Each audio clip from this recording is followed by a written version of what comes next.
పల్నాడును tourism హబ్గా చేస్తామని Gurazala MLA Yarapathineni Srinivas తెలిపారు.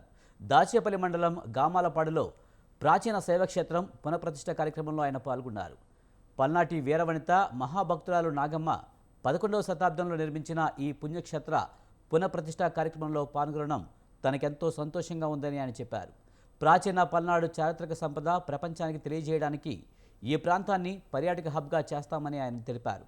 ఈ కార్యక్రమంలో టీటీడీ చైర్మన్ బిఆర్ నాయుడు, సభ్యులు జంగా కృష్ణమూర్తి, నర్సిరెడ్డి, నరసరావుపేట ఎంపీ కృష్ణదేవరాయలు, మాచర్ల ఎమ్మెల్యే జోలకంటి బ్రహ్మారెడ్డి, శైవక్షేత్ర పీఠాధిపతి శివస్వామి, పలువురు ధార్మిక గురువులు అధిక సంఖ్యలో భక్తులు పాల్గొన్నారు.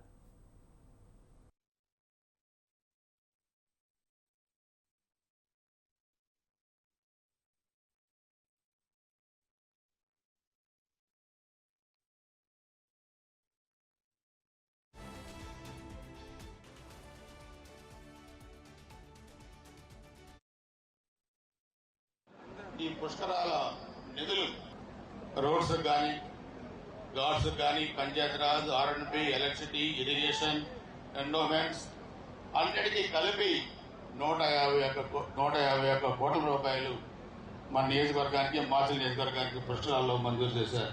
దానిలో భాగంగా మనం చూస్తే మన ఒక్క నియోజకవర్గంలోనే ఎన్ని పుష్కర ఘాట్లు కట్టామంటే బొందుగుల ఒకటి, రామాపురం ఒకటి, కొట్రపాలెం ఒకటి, కాట్రపాడు ఒకటి, తంగెడ ఈ మండలంలోనే 5 పుష్కర ఘాట్లు కట్టాం. మనం దైద కొట్టిముక్కల ఆ మండలంలో 2 కట్టాం.